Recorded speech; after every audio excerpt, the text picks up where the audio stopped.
My boy Q came through for the fade.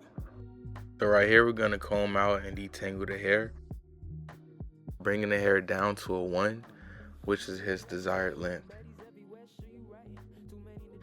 So I'm setting my guideline with my clipper not completely closed.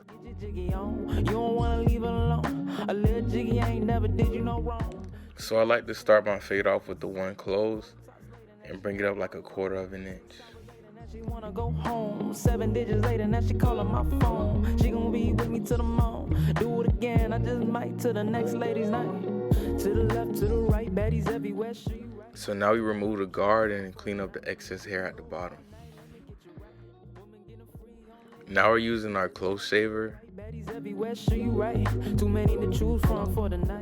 Right now we're stretching the skin to remove the ball line. She said, I'm giving that good energy. The ball line is like the barber's worst enemy, bro. Alternating between clipper open and close, and also using the corners to complete the fade. So now I'm finishing my haircut with the straight razor and just making the line up straight and knocking off any of the excess hair that the trimmer didn't catch while I was doing the tape. To the left, to the right,